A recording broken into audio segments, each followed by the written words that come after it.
DRG Kids।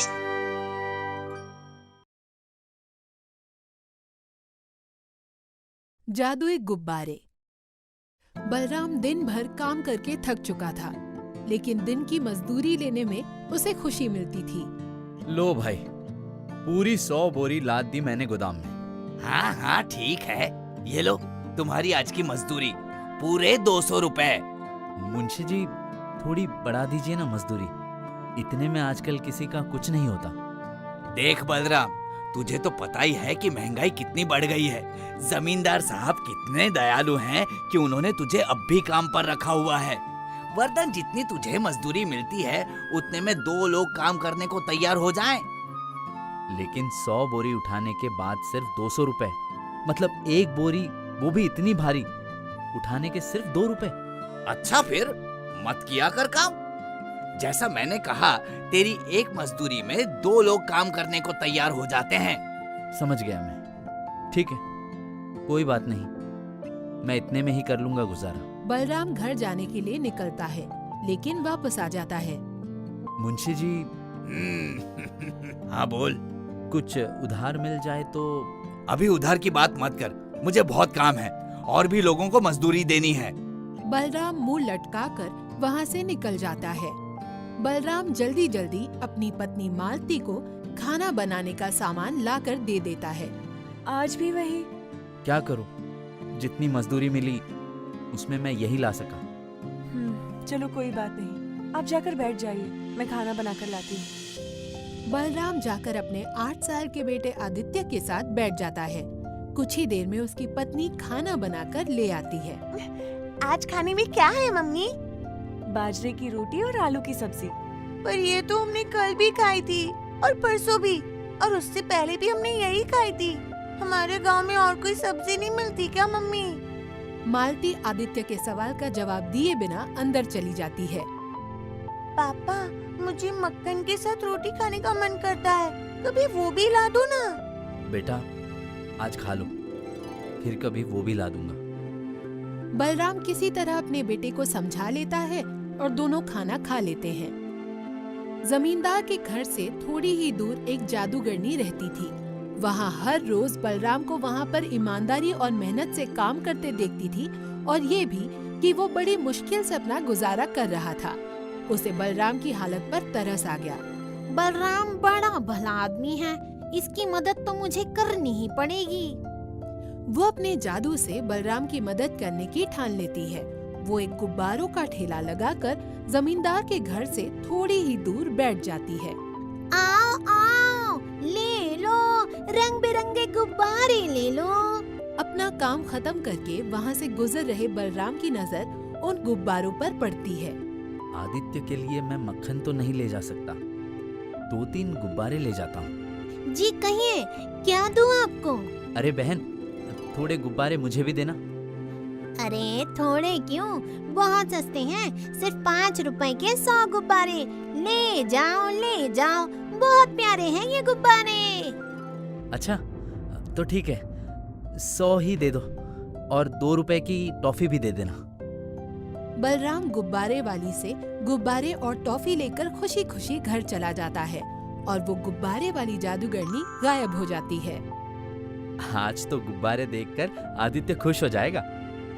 Balram खुशी खुशी घर पहुंचता है, और घर में घुसते ही वो आदित्य को पुकारता है।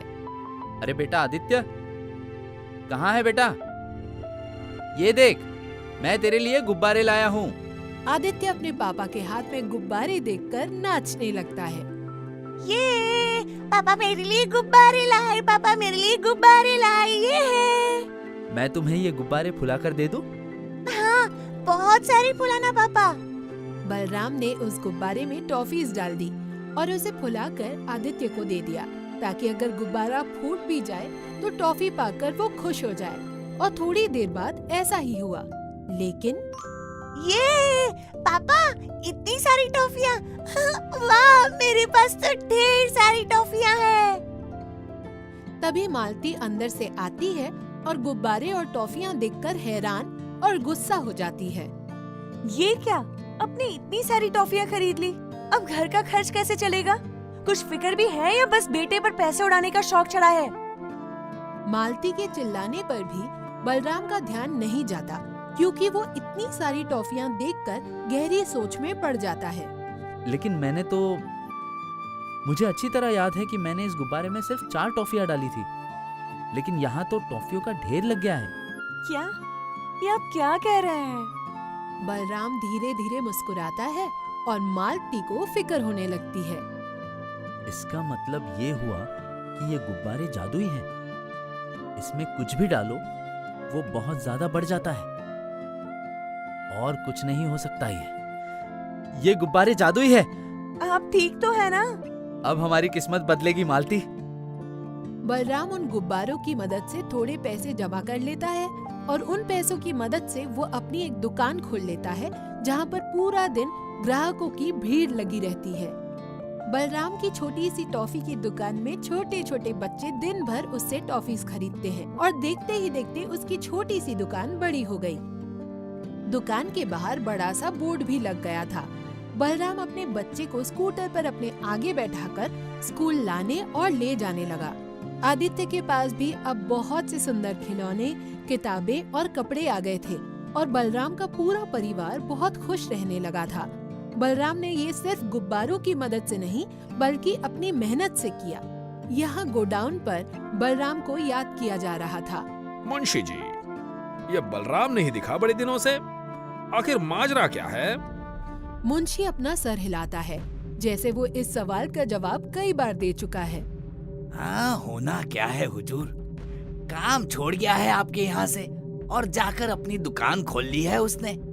आपकी इतनी साल की मेहरबानियों के बारे में जरा भी नहीं सोचा उसने, बस चला गया। आखिर मेरे यहाँ काम करने वाला मामूली इंसान मेरी ही बराबरी करने चला है।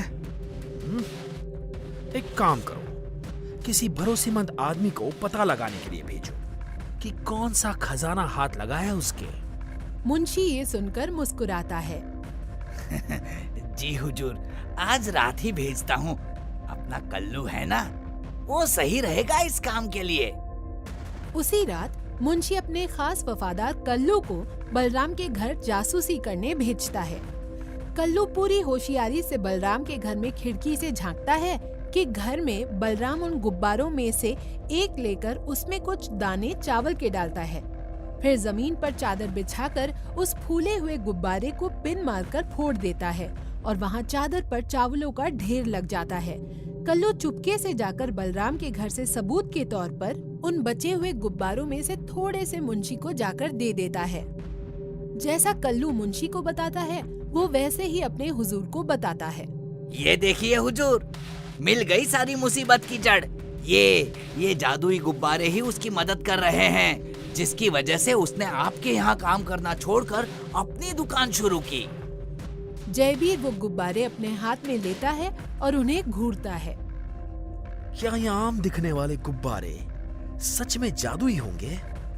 जयबीर उन जादुई गुब्बारों को परखना चाहता था।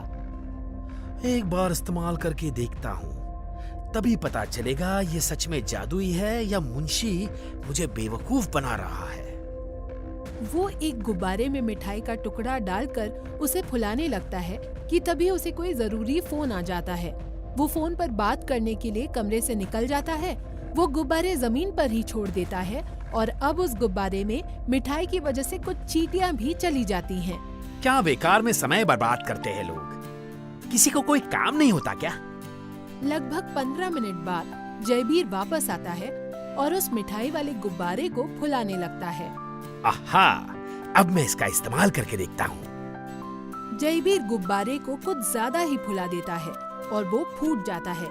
गुब्बारा फूटते ही पूरे कमरे में हर जगह चींटियां ही चींटियां हो जाती हैं। अरे अरे ये क्या? ये इतनी सारी चींटियां कहाँ से आ गई?